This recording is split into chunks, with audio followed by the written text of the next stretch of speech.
with no further ado, yeah, welcome everyone. Thanks for coming. Sorry, it's been a bit rubbish. Life's got a bit busy, funnily enough, in the last few weeks, and we'll get the show back on the road with the twice monthly meeting. So today I have the pleasure to introduce the man, the myth, the legend, Dr. Ahmed Malik, aka Santa Claus, for today anyway. So a fellow reprobate doctor. Dr. Malik's a surgeon. Are we saying was a surgeon or is a surgeon? I don't know. I'll let you tell that story. But I don't know if you want to just start with me handing the floor over to you just for a quick 2, 3, 4, 5 minutes. Dr. Yeadon went to about 45 minutes, but hand the floor over to you and just give us a quick kind of where are you with things, what's going on in Dr. Malik's life in the last couple of months as a consequence of your disgusting views on ethics, safety, and evidence-based practice. Over to you, brother. Oh, thanks, Dave. I won't take that long. I quite like being on the other side and being asked questions. So I'll give you the opportunity to ask me lots of questions and all your lovely followers. So basically, about two and a half months ago, I got suspended from a hospital on basically trumped up bullshit charges, which were challenging legally, and I can't really go into the details, but it's bullshit, absolute bollocks. They're trying to find a reason to get rid of me. And so there's that. And then that knocked out most of my practice because it's where I live, where I've worked for 10 years and built a relationship and, referral base. But I was still clinging on to 20% of my practice for, I don't know why, because it was loss making. When you're in, my kind of field, you've got significant overheads. Your indemnity insurance is thousands of pounds. You've got a secretary to pay. You've got practice software licensing fees, registration fees, fees to go on courses, to keep your CPD up. I mean, it's quite a lot. So you need to be earning, and it sounds ridiculous, but you need to be earning 50 to 60,000 pounds just to break even, to pay for your costs. So when you hear, oh, this surgeon was making 100,000, it sounds like a lot. Actually, 60,000 of that is just gone for overheads. And then you got 40,000 left. And that's why then a lot of surgeons work like crazy to make a very big amount to just make it worthwhile, because it's just so cost prohibitive. Anyway, so at 20%, I was losing money, but I was like, I can't stop working as a doctor. I've been a doctor for 25 years. I love it. I'll fight this court case and see if I win. But this week, just gone, one of the other hospitals I was working at just literally out of the blue emailed me saying, we're suspending you. And it's because you put on your Instagram account a little video of a podcast you did where your guest talks about Israel-Palestine, and it lacked context. It can be deemed offensive to our staff and patients and community. So we're launching an investigation and suspending you. And I'm like, what the frack? Like, there's no patient involved. It's my personal business. And there's something called freedom of speech. But apparently in today's day and age, they don't give a shit about that. And again, I think part of it is just the whole censorship thing. But I think, again, they're just looking for any reason to get rid of me. And I think it just kind of like reflects on our society. I don't think it's just they're picking on me. I mean, clearly David and I are targets because we're credible doctors, and you can't have doctors dissenting. You need to be labeled a quack, a nut job, a weirdo, a conspiracy theorist, and discredited, so that, and then it serves a warning to other people and other doctors. But I think it's also a broader reflection of the society we're in now, where you cannot question the narrative, and there's now a culture of self-censorship at play. You cannot, question the corporations or anybody. And, I would say, if you're not free to speak and free to offend and free to think, you're not free. And I really don't think we're free anymore. And most people would be like, nah, it's your problem. You serves you right for being a gobby mouth. I never even said anything. It was my guest that was speaking. And today it's me. Today it's David Cartland. Trust me, tomorrow it's you. Tomorrow it's your children. Tomorrow it's your grandchildren. We are totally, totally fracked right now.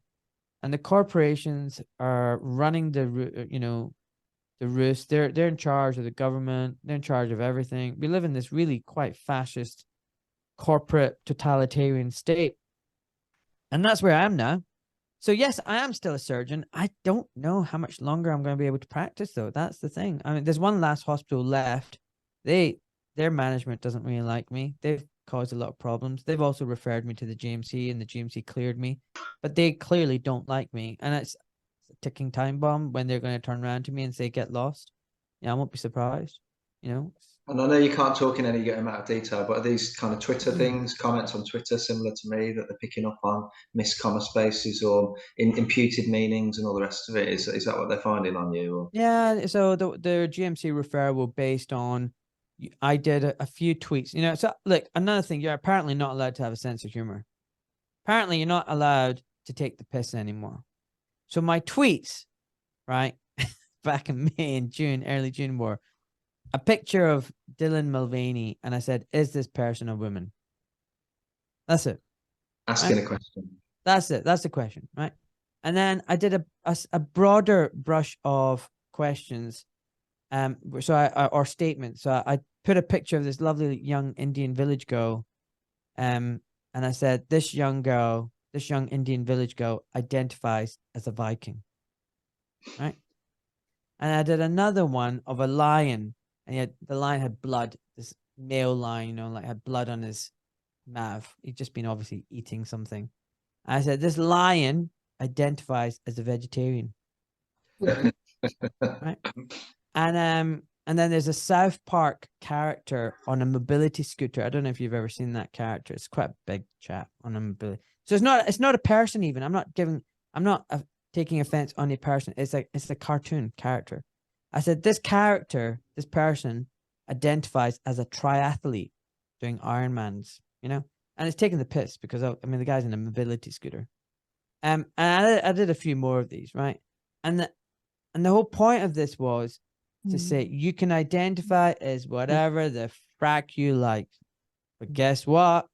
It ain't changing reality, right? And I think this is an important point, and it was to make people think, because there is a transgender ideology indoctrination business going on. It's very worrying. I'm concerned about us exploiting vulnerable people, people who've come out of lockdown, people who are anxious by nature, now very suffering from depression. I'm worried about people who are on very unhealthy diets, whose metabolism, hormones, everything, mental state is being affected. I'm worried about people who are now on antidepressants and developing something called post serotonin uptake inhibitor sexual dysfunction, PSSD. But actually, you can get it even when you're on these drugs. So what happens is if you take these antidepressants, these SSRIs, and it causes a whole myriad of symptoms. It causes emotional blunting. It causes you to have numbness in your genitalia. It gets rid of your libido. It stops you from feeling, you know, sexual urges.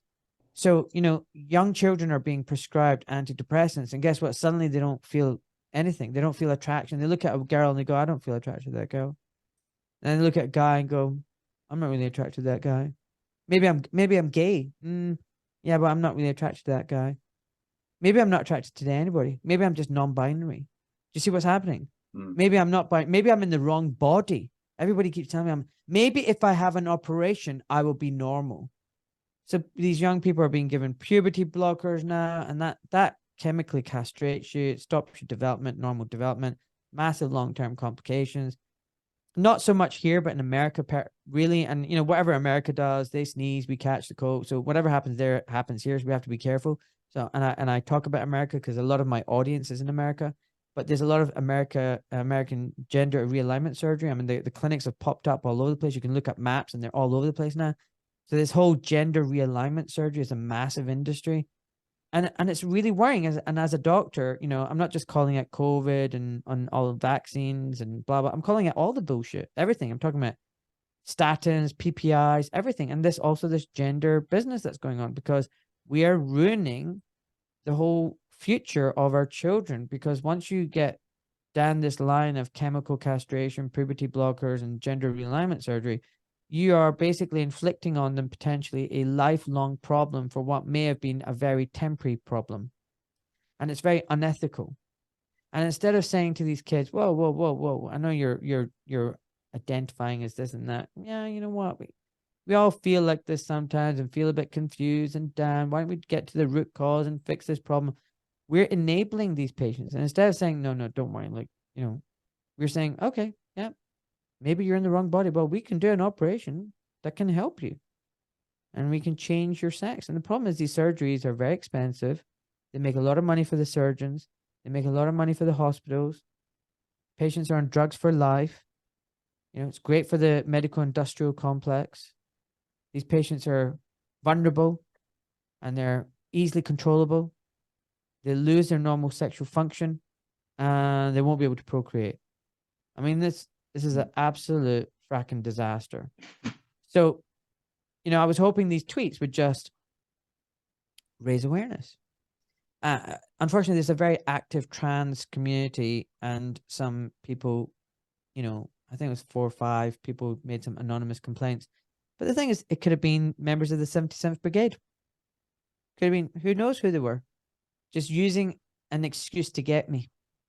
And the medical director in the private hospital couldn't be happier. Because leading up to that point for 6 months, I was just getting email after email. Take down your videos. Don't post on vaccines. Why are you doing this? I've had a complaint about you being an anti-vaxxer. Come and meet me, blah, blah, blah. And I was sending emails back saying, what have I done wrong? Why should I come for a meeting? Why should I have an investigation? What do you agree with? What do you not do? And, you know, none of my questions were ever answered. And I would just get allegations of, you're not taking patient safety seriously. I'm like, what? Are you listening to, I'm saying there's vaccine harms, and not once have you asked me, what are these harms you're seeing? Who's the one not taking patient safety seriously? You're me. You know, I mean, it's total gaslighting, it's total inversion of the truth. It's bullshit.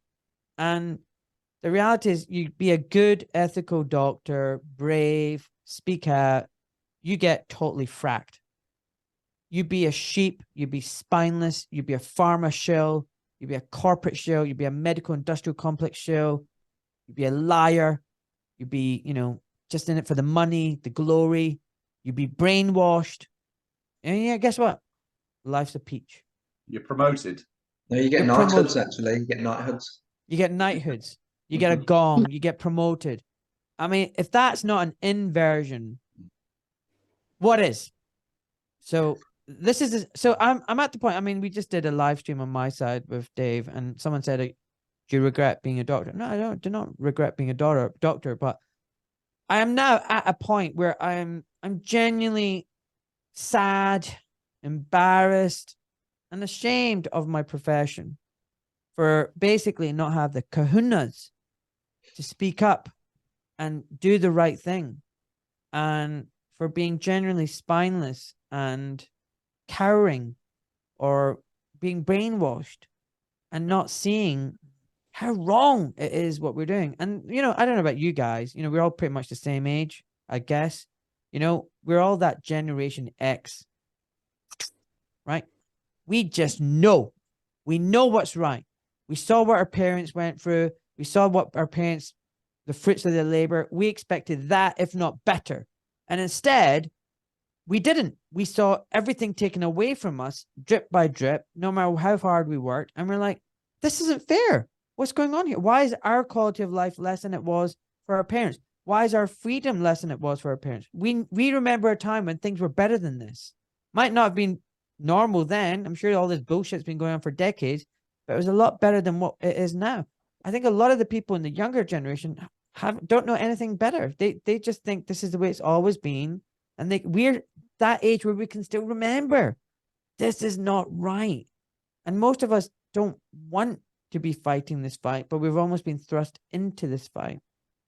But yeah, I'm kind of at that stage where I'm just a bit sad for my colleagues and my profession, because I think it's not good. We're really in a bad place. And to be honest, we deserve to be in this bad place. Thank you.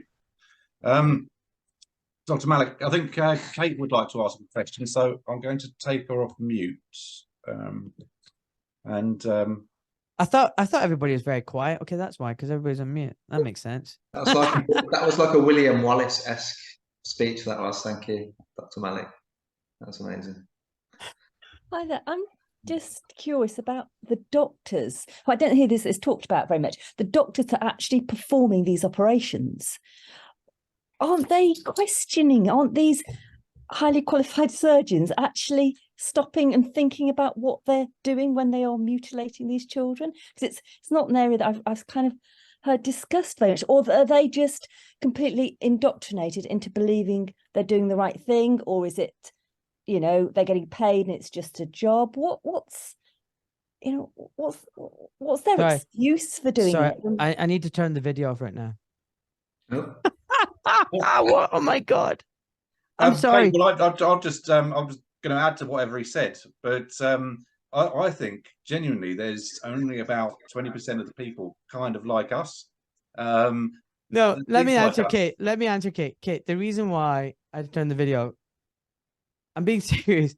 These people don't give a frack. All they're seeing is cha-ching ching. Honestly. Really? Yeah, really. Really. So I remember operating, and one of the nurses in this private hospital said to me, "I love your list, Ahmed." I was like, "Oh, that's nice." I was like, "Why?" Because I get that quite a lot. I'm not boasting about this. I'm being honest. You know, people love working with me. I've got great feedback, great 360, and there's lots of different reasons. But it's good to know why. I was like, why are you enjoying this list so much? And she was like, "Oh, you're just so much fun. You're relaxed. The operation goes so well. I can see you really take care. You're so meticulous. And, you know, these people need it. These people need the surgery. I know you're making a difference." I went, "Yeah, but all of us, you know, that's what surgeons are meant to do." She went, "Oh, I'm not looking forward to the next list." I went, "What's happening? What's going on after this case?" And she goes, "Oh, it's gender realignment surgery." And I'm like, "Why don't you like that?" And then she goes, "Well, it's kind of like butchery." I don't know what happened, but there's an echo now. I don't know if it's me or not. But anyway, I'll mute myself. and she was saying basically their complication rate is so high. So many patients return to theater. You know, they've got complications, fistulas, infections. And I can hear the doctor sometimes boasting about how much money they're making, and it's all self-pay or non-insured, so they're charging a fortune, and they're making it up as they go along. Now, what kind of surgeon does that? Now, I don't care. Maybe these people are genuinely ideologically captured, but you know, young adults. I mean, I think your brain doesn't really mature and solidify until it's in its mid-20s. I mean, I don't know about you guys. I wasn't comfortable in my own skin, in my own body until I was about 30. And I didn't get to a point where I didn't give a frack about what other people felt until I got to about 35. Right? It took me a long time to be happy and content with who I am. All right? So I don't care if someone's 19 or 21 or 22. These are vulnerable young people. And, you know, taking away their breasts or cutting off their penis or depriving them the ability to give birth naturally, you know, and changing their vagina. This isn't right. This is mutilation. This is like barbaric. And the funny thing is, in this society, we talk about, you know, female genital mutilation and how it's a terrible thing. And don't get me wrong, I agree. I agree. You know, frack that, any religion or any culture, and it's more cultural than religion. I know a lot of people say it's Islamic. It's actually not. It's cultural from these African states. This idea of mutilating people is wrong. It's wrong. So it's good that we say FGM is a bad thing. But on one side, you've got people saying how bad FGM is. But on the other side, they're promoting gender realignment surgery as if there's no difference. And it's like, are you crazy? Are you honestly crazy? So I think there are some people who are ideologically captured and believing their own bullshit. I think a lot of people are like, I love the money. I love the notoriety of, you know, you're famous, you're known as a specialist. and it drives their ego. There's lots of different reasons, but it's messed up. But it's definitely Kate not being driven by people with nice morals and ethics. Yeah, and if you speak out about it, Dr. Malik, you get, that flag of transphobia, don't you? So I've spoke out about it as well on Twitter, and one of the charges I've got against me at the moment is transphobia, because I've said, look, it's sexualisation of children. For example, pride marches.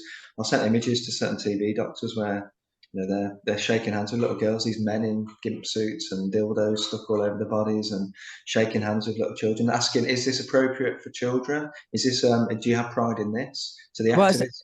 Dave, it's more, and they hold that as transgender. Yeah, I've got a frictional. No, anyway, back to you. Dave, it's more than that. It's more than just these Twitter pictures and pride pictures. If you speak to Hugh McCarthy, who's a retired head teacher, and you should look up his Substack.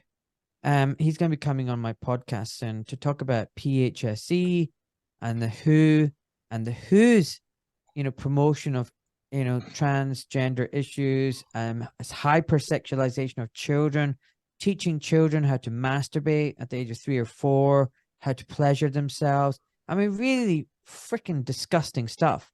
I mean, these sick, careful beep, people, they're all pedophiles. I mean, there's something wrong with these people.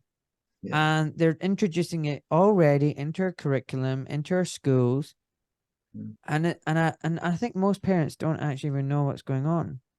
I apologise for the term paedophile that Dr. Malik used. It's minor attractive persons in 2023. Yeah. Sorry to throw that in. It's sickening, isn't it? I mean, how can a paedophile be sympathised with? It's absolutely absurd. Like the irony is, Dave, it goes back to what Dr. Malik was saying about the South African nations being cultural. Now, this is rapidly turning into our culture, so it's becoming cultural for us as well. Yeah, well, we've got cats in our local school. Kids that are 12 years of age identifying as cats, and they're literally allowed to come into the school and they're allowed to answer questions in their algebra lesson. Meow. And if anyone takes a piss out of them, they're put in detention. But the kids are allowed to have a litter tray brought out to them. They get a saucer of milk brought out to them. This is a thing you can look into it. Fairies, it's called. It's a new trend. I've confirmed this with one of the young lads who were playing football from the school that I'm talking about. And there's a teacher further up in North Cornwall, an actual teacher that identifies as a cat, sticks a tail on, a few whiskers, drinks from milk. This is a genuine thing, and it's insanity. And we've gone even further than, are you a man or a woman? My brother's a PE teacher, for example. He's had to quit the profession. He's got 12 to 13, 14-year-olds in his PE lesson that identifies the opposite sex. So you've got prepubescent lads in the shower with 12 to 15-year-old girls identifying as a girl. I mean, it's like kids in a sweet shop, and the same the other way around. You've got girls in the boys' shower identifying. You've got males in female prisons tearing through the inmates, and pregnancy rates are up in the female prisons because that one stick a wig, one bit of lippy, jobs are good. And if you look at the rates, I mean, I've got a few transgender patients at the moment that are just sick, mentally sick and physically sick, because this is Frankenstein's medicine. I mean, if you look at, without getting into too much gory detail, what they actually do to fashion a penis, for example, they literally remove all of the female genitalia on block, sew everything up, and then they stick a forearm segment. They just roll it up like a big sort of pork belly, I guess, and stick it on. It's defunct. It doesn't work. You can't urinate. You can't have any sexual activity with it. And sorry, I could see Jan's going. Well, at this point, I'm letting my beer, Dave. It's just lean alcohol. And then they just stick it on this defunct flap of tissue, and this person's got a massive scar all down their arm. They don't even make them look as they look like penises. They're, massive, like 15-inch pieces of flesh that don't work. And I don't even want to talk about the other version. And they do. So exactly. So, you're really depriving these people of normal sexual function and pleasure, reproduction capacity, everything. You're mutilating them. And the argument is that these people, if they don't get this treatment, will, lead to suicide. That's bullshit. I've had a number of people now on my show, Buck Angel, who's a transsexual. I've had, Maria Scapiola or something like that, who's anonymous, nom de plume or whatever, hides behind another name. She's a doctor, and she talks about all of this. And the evidence isn't there at all. Actually, the evidence is the opposite. Once they have the surgery and they realize they're not the opposite sex and they've been deprived of all of this, the suicide rate is actually higher. So, when I when I speak up about this, it's not because I am transphobic. I do not hate trans people. It's quite the contrary. Again, it's the inversion of the world. I feel desperately sad for these people. I desperately feel sad, and I care about these people who are so confused and lost and hurting. And I want to help them properly. I want them to be happy with who they are and who they were born as, and not be treated as a medical experiment and not be mutilated and harmed for the rest of their lives. But for believing in that and for trying to stand up for that, instead of being commended and saying, well done, Ahmed, that's a really ethical approach, you're simply thrown the label of you're transphobic. I mean, it's unbelievable. And the people who then promote this stuff, and there's an industry now, psychologists, therapists, pharmacists, surgeons, doctors, name it. And the industry needs these patients now. And it's like any industry, you want to grow that industry. So instead of holding these kids back and pulling them back, they're just enabling. They're like, yeah, keep going, let's build this. And, and they're the ones that care about these people. Really? It's a mad, mad world. What do you think the agenda is there? Is the agenda is it, anything against the family unit, for example? Is it against, depopulation by people changing sex so they can't procreate? Is it who's driving the agenda, do you think? Dave, I don't know what I don't know. I don't know. Yeah. And all I know is a lot of things, just like in medicine, are multifactorial. And there's lots of vested interests. And that's what you have to, there's a lot of money in it. Big pharma profits, medical industrial complex profits. These therapists, psychiatrists, they profit. Yeah, it reduces reproduction capacity. You are growing a class of people who are going to be very compliant to the state, easily manipulated, not going to question. I mean, it goes on and on and on. I mean, it's just multiple vested interests, just like COVID, just like the pandemic. It was never just one thing. Oh, they want to depopulate and kill everyone. I mean, if they wanted to, it could have been a bit more effective than 1 in 1,000 deaths. It's just lots of people who are benefiting, Yeah. Right. Well, I think Camilla wanted to ask a question, so let me just get you to unmute. Bear with us.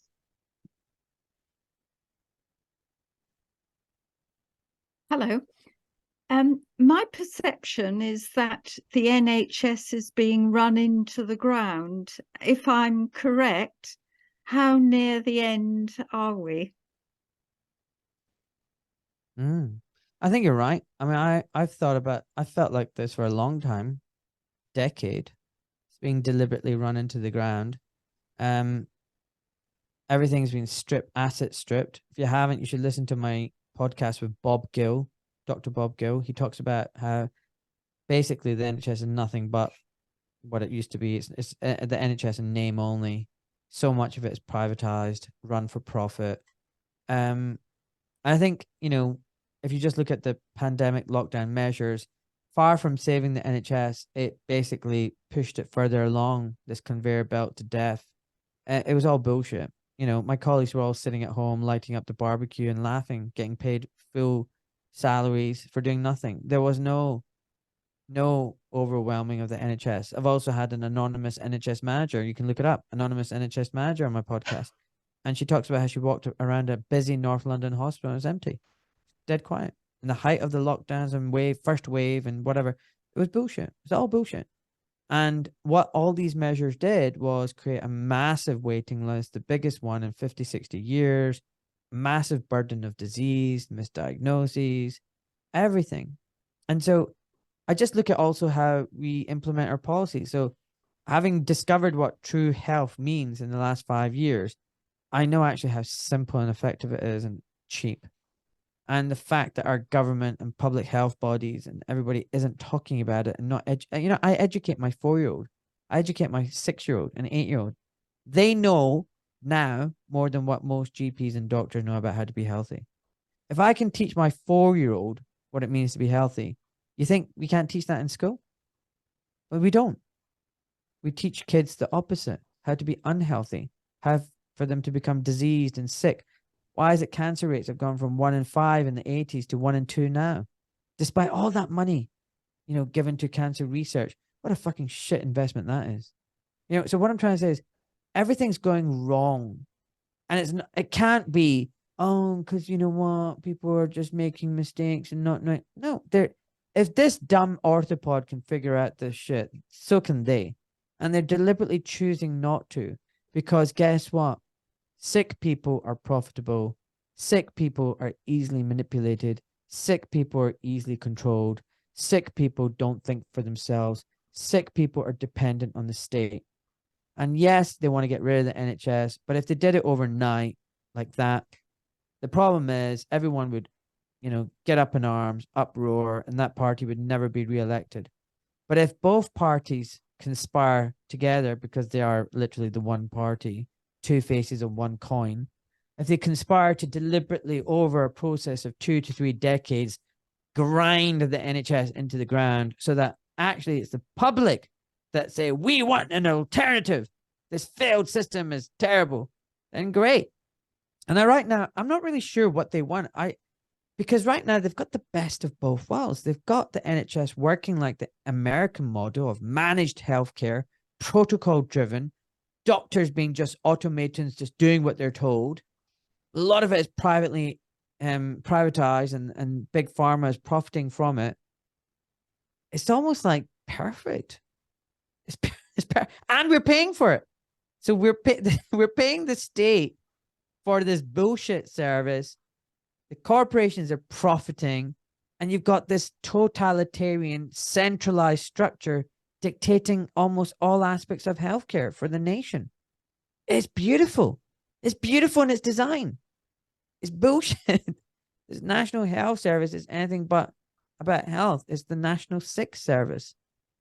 It's really, really sad. And people always say to me, oh, well, if you don't want the NHS, you know, you just want an American model. I mean, stupid, dumb ass question and thinking, you know, trying to pigeon your whole, what, like the alternative that NHS has to be the American model? Of course it doesn't.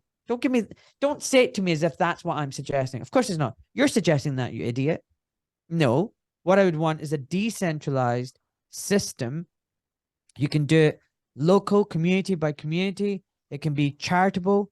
It can be run by communities and trustees for that community. And everything is decentralized. No central authority is dictating practice. And the focus should be on prevention and not cure. Because make no mistake, 95% of disease can be prevented through proper lifestyle choices. So this whole idea that, oh, you're genetically, you know, damaged, it's in your genes, bullshit. But they want you to think that so that they can sell you gene-based products, you know, based drugs. That's the answer for your genetic flaw. You're flawed. So you need these drugs. That's why you got cancer. That's why you got this problem. Bullshit. I mean, genes probably account for maybe less than 5% of disease. So we should be focusing not on drugs and intervention, but in prevention. But we're not doing that because it doesn't make money. There you go.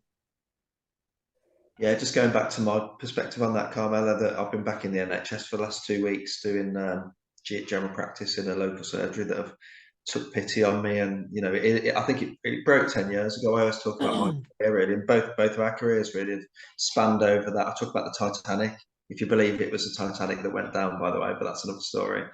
The Titanic after the iceberg had hit. So we're like on that, you know, the sinking ship moment now. And, you know, everywhere I've gone, I've called out safety concerns and, you know, ethical concerns. And my CV's on 3 pages now because I call it out, you get managed out. And so, but just going back to the experience of this week, you know, I've seen, you know, 4 days, I've had 10-minute appointments, 40 times a day. You get a lunch break that's an hour and you're seeing 2 home visits in that time. So you're driving around, you're looking for these houses with a sandwich hanging out your mouth, and you've got no time. By the time you call a lady from the waiting room, she's got a Zimmer frame, 10 minutes, 6 minutes to get into your room and take your coat off. And you got to write your notes up so that if you get sued in 10 years, you know, everything's there for the judge to rule on. And you can't do medicine. And, you know, I saw somebody this week who's got a rheumatological condition, and I've referred to rheumatology. I said, good luck if you're going to get seen in 18 months. If you got a gallstone, God help you. You've got 16 months, I'd say, till you see a surgeon, and multiple visits to A&E to get morphine pumped into you. If you've got a dermatological problem that I can't sort out, good luck if you're seen in 14 months. So I think the days of is it salvageable have gone now, sadly. It's just they need to announce that it's gone now. It's not fit for purpose. National Health Service is gone, and don't do it by stealth. Be open and honest. But also, David, it's very easy to sort of vindicate what Dr. Malik says. So he was saying about healthy lifestyles. Well, COVID is a classic example. So remember when it all started, we've always known, and no one disputes, that comorbidities, obesity, that kind of thing was for any kind of viral infection is going to make it worse. So what were they doing at the beginning? I would have expected them to be subsidizing good fruit, good veg. I would be expecting them to promote exercise, promote weight loss, tell people, look, if you're overweight, you're more likely to become ill with this. They didn't do any of that. Nothing at all. Nothing. Sounds like quackery to me, mate. Sounds like quackery. Well, I'm joking, but just going back to your point when you said you had an interview with the manager of a hospital, what was their reason for being anonymous? Was there any reason they gave, or Yeah, this is the problem we're in now, the anonymous tip-offs and the anonymous congratulations for speaking out. We need these people to step up to the plate and grow some balls. Yeah, I know. But this person went to their management and said, look, I'm going to be doing a podcast and I'm going to be talking about stuff. And they said, if you talk about COVID and name our hospital, you'll face disciplinary procedures. And so this person said, I don't know if I can do the podcast. And I said, if I take away the video and I don't mention your name and you don't mention the hospital, will you be willing to do it? And they said, yes. And I thought it was better, at least, that I get that out so people heard it than for it not to be heard at all. Yeah. I appreciate that. I mean, I had my experience early on in the whole process where I was at board in primary care and urgent care that I had plenty of time on my hands. So I teamed up with a politician and we were calling up Domino's and Sainsbury's, Tesco's and asking for donations to the heroes that we were banging the saucepans for. And we were getting shed loads of stuff given. So I'd go in with 10 pizzas to the local district general and actually inner city Birmingham hospitals. And we were going in and there was literally tumbleweed going through. If they weren't TikTok dancing and choreographing, they were bored out of their brains. And you go onto the COVID wards and there was 2 patients. They were necrophyma and stepped down for a stroke patients that had something shoved up the nose and it was positive. So they were treated like they had the dengue fever or something like that. And, it's dead in A&E, it was dead in ITU. And then you come home and stick BBC on and it was, mask imprinted, hazmat suit wearing, haggard looking, tearful ITU doctors. Where are these people that are fellow colleagues? Where are the TikTok dancers now? Where are the doctors that saw the empty tumbleweed going down the corridors? Because it was literally dead. It was the quietest time of my career, the peak of the pandemic. Where are these doctors? Well, you're not imagining it and you're not lying. I mean, I had another guy on my podcast, Ish Kolataris, young doctor. He's now left NHS. He's left medicine. And he said the same thing, and he was dead quiet. Everything was dead quiet. And they were told, oh, let's do a TikTok dance. You want me to do a TikTok dance? He was like, I'm not comfortable with that. No, I don't want to do that. We're meant to be in the middle of a pandemic, lockdown. You want me to get up and do a dance? No, thanks. And this is the bullshit that was going on. At the very basic level, it's just distasteful. Even if there was a genuine pandemic that was killing, people left, right, and centre, why would you choreograph a stupid dance where you're twerking about? And I mean, firstly, it takes a lot of time to get that level of choreography. But just it's distasteful. There's videos of people with coffins carried out, dancing around, and it was utterly abhorrent for doctors and nurses to be involved in anything such as that. It was all planned. Yeah. I did freedom of information requests for 4 counties. I couldn't understand where the bodies were.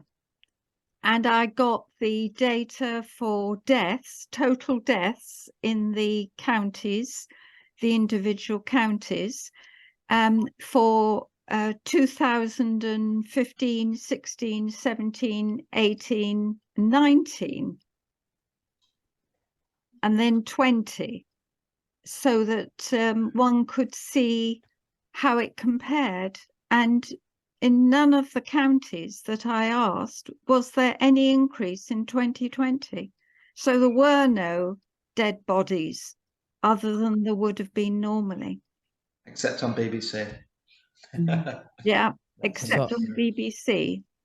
So Yeah, often- It was I've all got a within 28 days of a positive PCR test. absolutely, you've nailed that really. And I've got a question for everyone really, but to start with Dr. Malik, what's your response to this? So how do we wake up these people? So last week I've seen 4 people almost back to back that have had COVID jab number 8 or 9 and flu jab, and they're actually in the surgery because they've got on well after it. But they're still praising God and thanking the pharmaco industry that they could have been a lot worse since. How do we wake these people up? These are the people, these are the critical people now. There's 2 versions of reality. There's them and us now. Natural selection at work, but how do we wake these people up that are literally believing that after 8 jabs and getting COVID for the 19th time and actually being in the room with me ill with a chest infection or something similar, they believe that they're still benefiting from this vaccine? How do we wake these people up? So apparently there's a good way of doing it. So, and there's a bad way, and I'm guilty of the bad way. So what I mean by that is I want to say, wake the fuck up, you stupid idiots. But apparently that's wrong. You can't do that. I really wanted to say that. Wake the fuck up, you absolute numpties. You stupid idiots. You gullible fools. Believing all this bullshit from the government and the BBC. What a bunch of idiots. I hate Boris Johnson. Oh, the government told me to get a booster. Okay, I'm getting a booster. What the fuck? Like, idiots, right? So that's why, like, you shouldn't ask me this question, right? Now, apparently the correct way of doing it, like if you speak to Fergus Greenwood O'Connor, who I had on my podcast, who wrote the book 180 Degrees, great book, haven't finished it, I mean, but it's epic.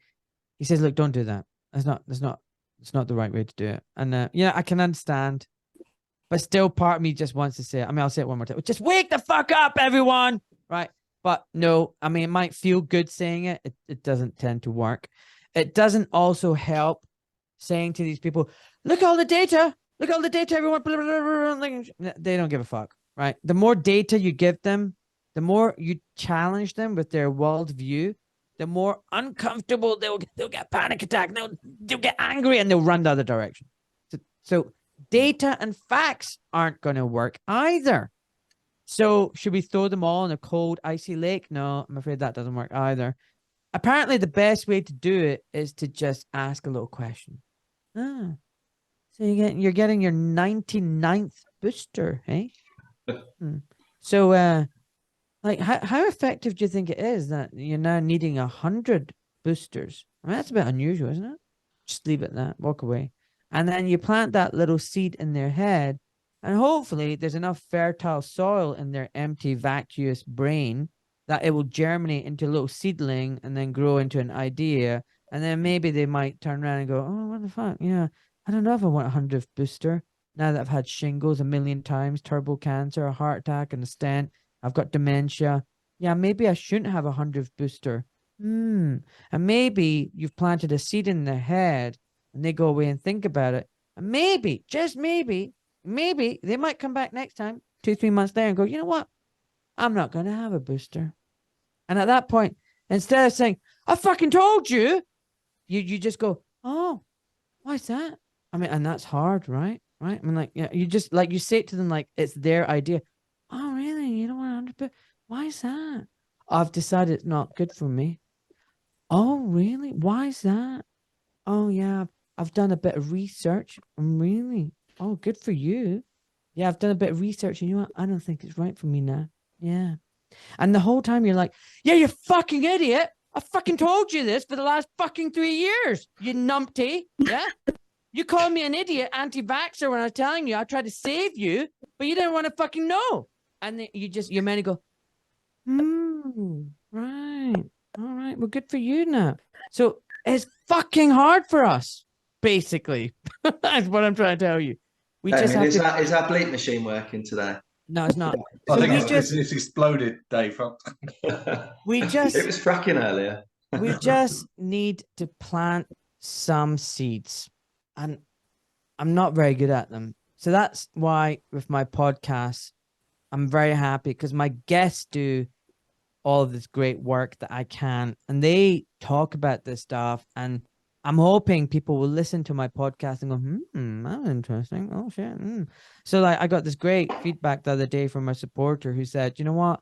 I love you, man. I was like, thanks, man. And I rang him. And I rang a lot of my supporters just randomly. And this guy freaked out. I was like, oh my God, Doc Malik's calling me. And the funny thing is, I don't think of myself as a celebrity. I'm just a fucking pleb. Working class pleb from Glasgow. So I ring this guy up. And his name's Jack. Jack Wilkinson. Love the guy. And he's like, dude, you know what? My wife, she wasn't so sure, but we went on this long car journey and I listened to a podcast, you and Jonathan Engler, and she was silent for 2 hours. And when it finished, she just turned around and went, wow. And he goes, that was it. And I knew I've got her now. And so, you know, that's the beauty of the podcast, these long formats. They just start laying seeds in people's heads. Oh, you know what? That's a smart person talking on the podcast. They sound like they know what they're talking about. I don't know if I trust Dave Cartland. Dave Cartland is my husband. Dave Cartland is just a husband. Dave Cartland is just an idiot. He's my husband. I don't care about him. The BBC said something. The radio says something. This podcast is telling me something. People like to hear things from these mediums, but they don't even want to hear from their loved ones. Their loved one might be saying, I've done the research. This is actually not good for us. Don't take it. And they'll be like, yeah, but you're just my partner. What do you know? No. The authorities said this. And that's why it caused a lot of schism in families, husbands and wives, parents and children, that, you know what? It's your family. Like, who cares what you say? You know, the government said this. The doctor said this.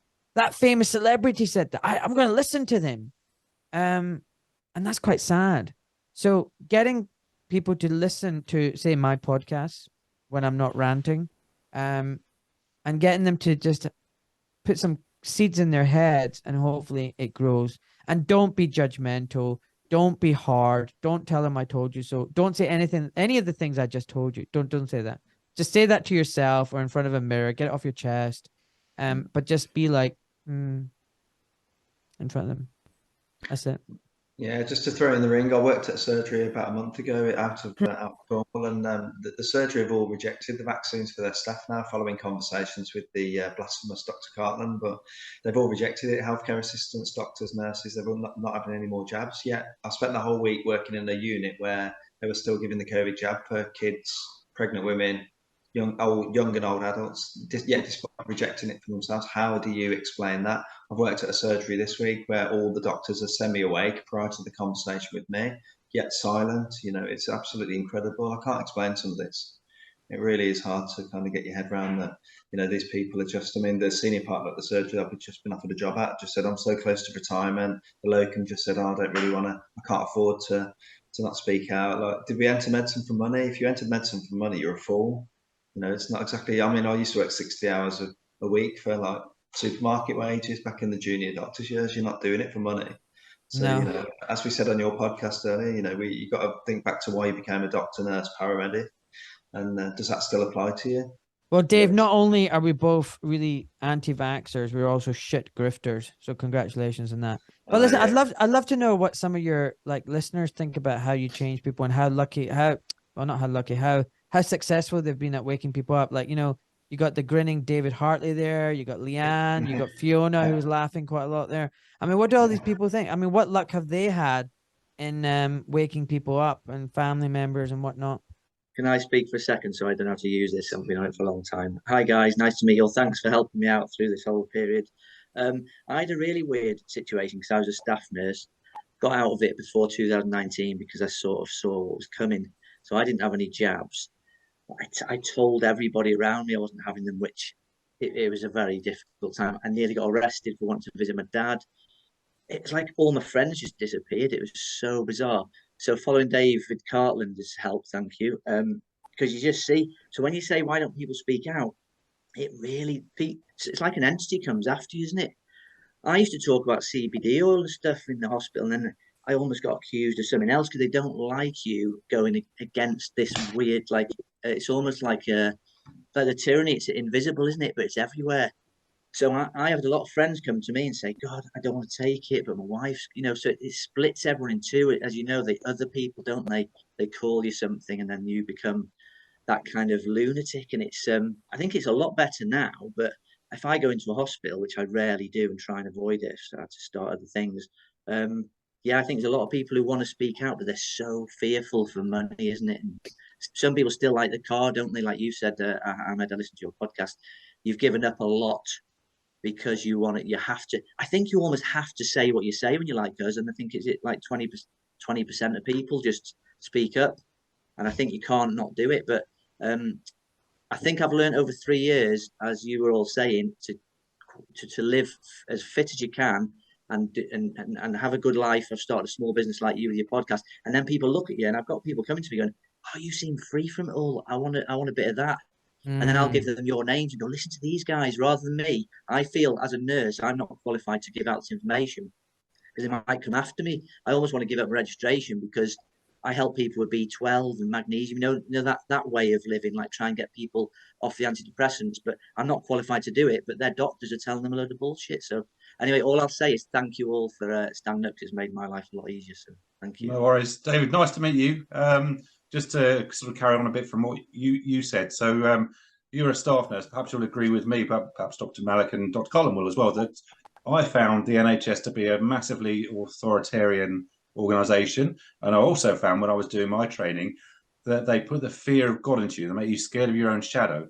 So when you've been there a few years, by the time something like COVID comes along, you're terrified. Am I going to say the wrong thing? Am I going to get struck off? I mean, it got so bad with me that one time I went to the supermarket and I'd lost my debit card, so I borrowed my wife's, and I was thinking to myself, am I going to get struck off for using someone else's debit card? Is that dishonest? Is that unethical? And they just put for the regarding you. But since I've left, it's like just a weight is lifted, and I can do what I say. And yeah, things have consequences, but will the HCPC strike me off if someone reports me? Well, if that's what's supposed to happen, that's what's supposed to happen. I don't care. That's what I'm saying. It's just more important to live. Just do the right thing. I think I actually genuinely think the GMC are going to find a reason to strike me off or suspend me. And if they suspend me, they'll drag it out. And every year, so Dr. Malik, disgraced surgeon, suspend you for another 12 months, just so you scared the living in daylights of all the other doctors. Or they'll strike me off and Dr. Malik struck off in disgrace. I don't give a fuck anymore. Honestly, I just don't. One door closes, another one opens. Well, we've got the picture for the tabloids. We talked about it on your podcast earlier about finding crazy pictures. We've got you with your looking fairly angry with your Santa hat on. So I'm going to send that to the Daily Mail now. Do it. Seriously, man. Do it. Please do it. I'm joking. Just before we finish up, I've just seen I've got a message from John.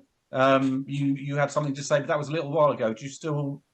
Yeah, if you don't mind, Dr. Malik, I just want to say on behalf of myself and I'm sure everybody here, a profound thanks to you and obviously David and the other doctors that are speaking out. It's a very brave and courageous thing to do. I'm a captain with an airline, and out of 460 pilots that some of them I know quite well, some of them I don't. We've got exactly the same issues. There's a lot of parallels here, and I only know 6 people in the airline that are awake, which is absolutely staggering when you consider that we're taught to be critical thinkers. But there's also the similar culture is coming in within the airline, and it's this reporting culture. So when we get new cabin crew, for instance, the rules are that when you get on board an aeroplane, the captain is in charge. If the captain's not there, it's the senior first officer. If they're not there, it's the cabin manager, and that's their aeroplane. So a director can come on board and start ordering things around, and you can lawfully order him off. Now, what they're encouraging to do is a lot of the young kids that are coming along, they're all very keen, starry-eyed, and they're encouraged to report anything that they feel is reportable directly back to the management, not go by the captain. Wow. So that's a cultural thing. Excuse me. I hear exactly what you say with regard to, I mean, people I know just rushed out. Oh yeah, me, I'll get the jab. I've got to keep, it's going to be contractual, and they're just coming out with utter nonsense and panic. Now, in my line of business, it's an inevitability that a lot of people are now going to start losing their licenses.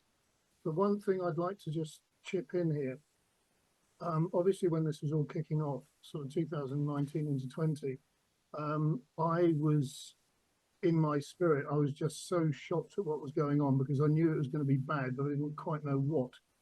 And I did a lot of soul searching, and I came across several things which I knew that were going to be instrumental. Number one, the government has something called the Mindspace team. I don't know whether you've heard of them. They're a bunch of psychologists. The politicians aren't that clever. A lot of them are not that clever. So they've got this group of psychologists. And in fact, if you go onto the government website, you'll find it. And the government are actually very proud of it. And they've been spearheading how to drive their agenda psychologically and very, very covertly. And that's from day one. Number two, you think, okay, well, how have we got all these different, they call themselves elites, I call them the obsoletes, because I believe that's what they're going to be. But the Bill Gateses and the Soroses of this world, what's going on? And then when you follow the money, you find that Gates sponsors 3 foreign departments in the British government. He lands his plane at military airfields in the UK. He's got 2 G650 ERs, which is like a Bentley and a Ferrari rolled up with one with the wings on the side. He moves around with impunity. He sponsors all of the vaccine committee bar one. Emma Warmley, who was head of the vaccine committee, was also made a director of Microsoft. None of this is declared publicly. They've received massive sponsorships. Whitty, for instance, had $40 million off Bill Gates to investigate malaria. Well, I think we've flogged that one to death over the previous years. We know that ivermectin does a really good job. And when you start looking into it, you think, my goodness, how deep does a rabbit hole go? This is something that has been orchestrated for decades and decades. And the soft run was the SARS or whatever it was back in, was it about 10, 12 years ago? Yeah. So that was the soft run. I'm going to share this as well, because I thought, well, what ties these people together? And the short answer is secret societies. And these are basically satanic. Everything they're doing is against good. It's against Christ, but it's against... Listen, look, not all secret societies are good. I'm a 28th member of the Freemasons. I'm telling you right now, it's a really good organization. I can see the horns growing out of your head. Yeah. Well, I found actually out the contacts. There are a lot of them. Like there's a Dr. Sue Hopkins. She was number 2 to Sir Simon Stevens when he was at the helm. She's now moved to NHS Security, I believe, and she's still very active. Now, on the 14th of May, 2020, there was a big meeting, the Chatham House meeting, and it involved BBC directors and producers. It involved a director from Deloitte, a senior judge, a senior police constable, who I think was the chief superintendent from Wales. There was the guy, I can't remember his name, who was the head of 5G, and she spelt out, and I've seen the minutes of the meeting. So what's that? Sue Hopkins 2020? 14th of May, 2020, there was a Chatham House meeting. Sue Hopkins, How have you seen the minutes? Because Chatham House rules, nothing comes out. Correct. There was a file found in a skip, and it was the somebody just took the file, had a look through it, and then went public with it. Have you got a copy of it? I haven't got a copy, no, but I can try and point the video out. I'll get it via David. It was there's a truther out there called Charlie Ward, and it was actually on his show back in 2021. So I'll just share that with you. I'll try and find the link for it, and I'll send it to David, who can pass it on to you. So this is all enormously well orchestrated, and those people that have sworn allegiance, if you speak to Andrew Bridgen, for instance, people have either been caught in honey traps or they've been bribed. So they're all on board. So this is incredibly well organized. It seems like a very dark picture. I do believe that there are some things going on in the background, certainly militarily and certainly in the States, that are good.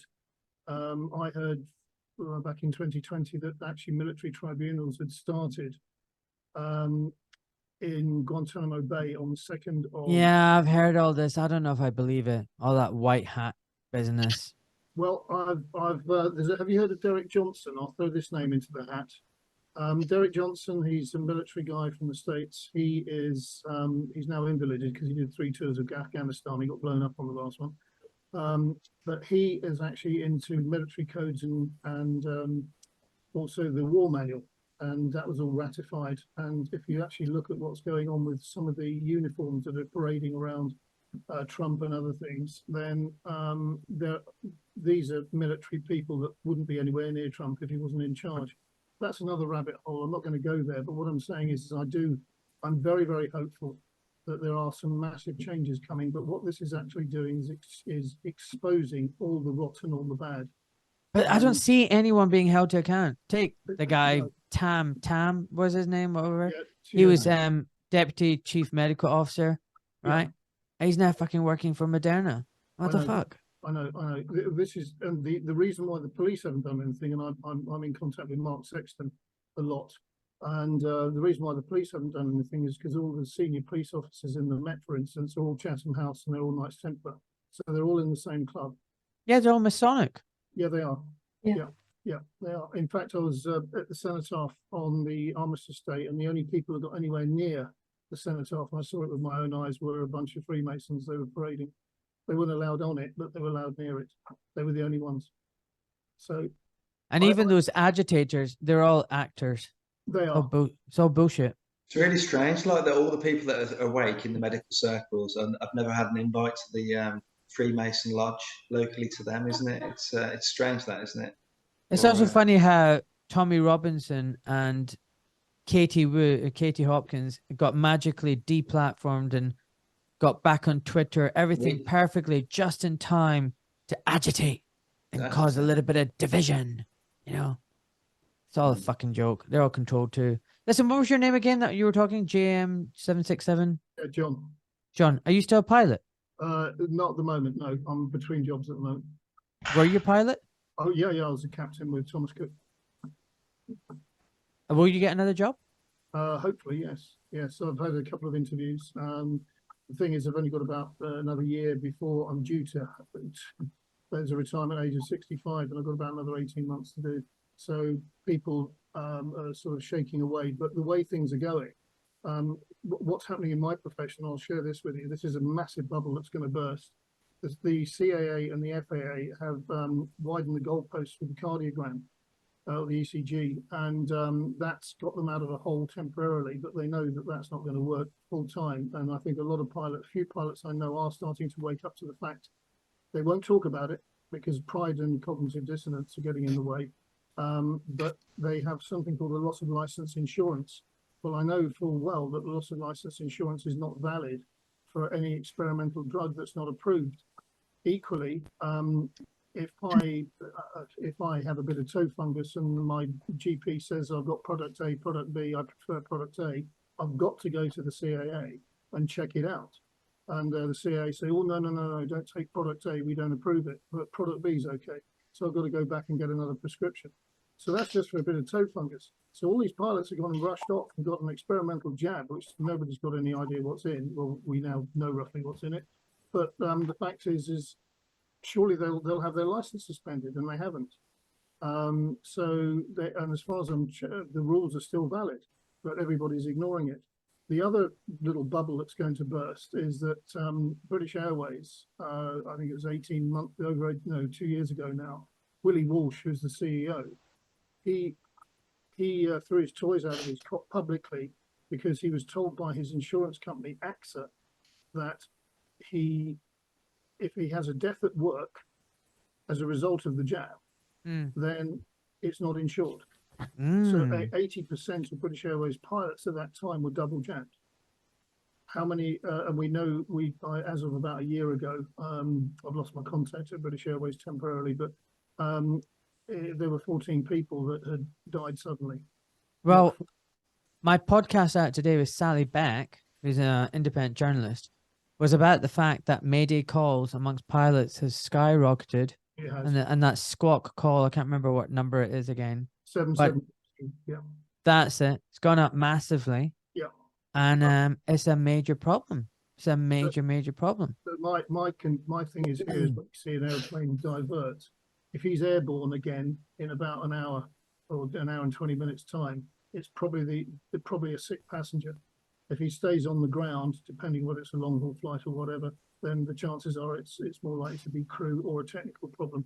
I mean, to be honest, aeroplanes are generally so well maintained and very reliable these days. They very rarely divert for technical issues. It's got to be pretty serious to divert for a technical issue. So yeah, they're on the increase for sure. Absolutely. Would you be interested in coming on my podcast and talking about this kind of stuff, or would you think that would sack you and get rid of your jobs of getting a? You haven't got him on chemtrails yet, Ahmed. You haven't got him on chemtrails. Wait till you do that. Yeah. I can do. Yeah. The only thing I've done one with David in the group, and I'm very happy to do that, Dr. Malik.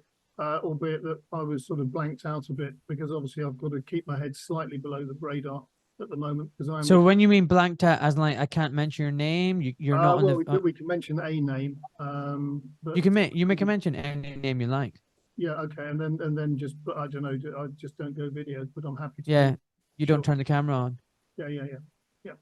Pick a name. Pick a name. Jolly Rogers or whatever. Willie Walsh. Willie Dr. Walsh. Cartman. Yeah. Willie Walsh. Yeah, that'll Willie get- Walsh. Yeah. Pegasus. Whatever. I don't Yeah. care. Just a pilot name. Does anybody else want to say anything? I think you just did yourself a very nice interview to get on my podcast. Well done. I like it. Thank you. Anybody else got anything to say? I'm quite enjoying talking to you guys. You're a good bunch of people. I think we ought to wrap it up now. I'd just Well, like to say, Any sorry, final thank comments? you Yeah, Kate, go guys, for it. guys for speaking out because it then gives me the confidence to talk to people after I kind of listen to these podcasts and things. So, you know, the ripples that you make really do help because without you guys, I don't know that I would have wanted to take the bullets that I've taken for speaking out. So I think that's a big part of what you do is giving us the confidence to, you know, keep talking out the message. So thank you very much. Can I plug something? Yes. Yeah. Is that all right? Can I share my screen? Yeah, plug it. Yeah. Ah, nice. I'll It's on try that. and let you share your screen. Hang on. And you do that. It's I'll based let on it's based on what you just said, Kate. So a lot of people would struggle to be vocal and say something publicly. Put your hands up if you feel confident speaking out. Speaking of. Ah, look at you. You're quite a brave bunch there. Fiona from Bude, Cornwall, you were very quiet. You're shaking your head. You're like, no way am I saying anything. Ah, Fiona, I'm disappointed in you.